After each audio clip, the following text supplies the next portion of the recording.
हाय नमस्कार, परत एकदा श्वेताची मिनी ब्लॉगमध्ये सर्वांचं स्वागत। आज आहे लक्ष्मीपूजन। छान असं मी पण आवडून घेतलं आहे, स्वयंपाक वगैरे आवरलं लवकर आणि बघू शकता इथे मी छान अशी मांडणी केले।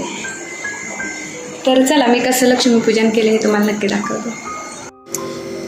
आणि आहोंचं चाललंय बाहेर, लहान पिल्ली आहेत ना त्यांना दूध पाजायचं काम चालू आहे, कारण का त्यांच्यासाठी ना औषध वगैरे ते आत्ताच घेऊन आले होते। छान अशी देवपूजा करून घेतली आणि खरंच खूप छान वाटतं। मागच्या वेळेससुद्धा मी छान असं लक्ष्मीपूजन केलं होतं आणि ह्या वेळेस पण खूप छान झालं। त्याच्यानंतर मग देवीकडं प्रार्थना केली, छान अशी देवीची ओवाळणी केली आणि जे काही आपल्या संसारासाठी पाहिजे ते मागितलं आणि त्याच्यानंतर मग सुरुवात केली नैवेद्य भरायची, कारण का ऑलरेडी ना मला व्हिडिओ वगैरे काढायचे होते, त्यामुळे मी लवकर आवरलं होतं स्वयंपाकाचं। तर जेवणामध्ये चवळीची भाजी, आमटी, भात आणि आपली नॉर्मल चपाती आणि बासुंदी एवढं साधंच जेवण केलं होतं।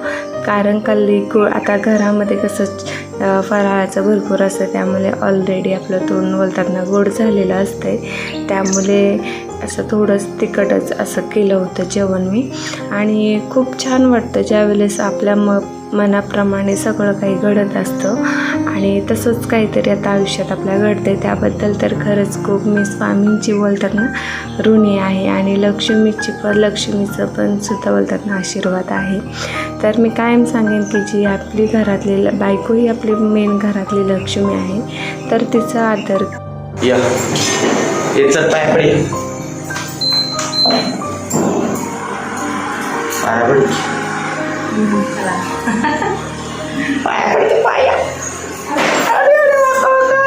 आयुष्मान हो।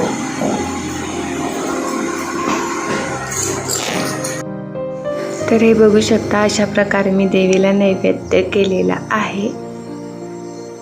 मोरया गणपती बाप्पा मोरया, सुख करता दुःख हरता वार्ता विघ्नाची, नुर्वी पूर्वी प्रेम कृपा दया, दरोट शेंदुराची, कंठे जळके मान मुक्ता फळाची, जय देव जय मंगल मूर्ती, दर्शन मात्रे मन।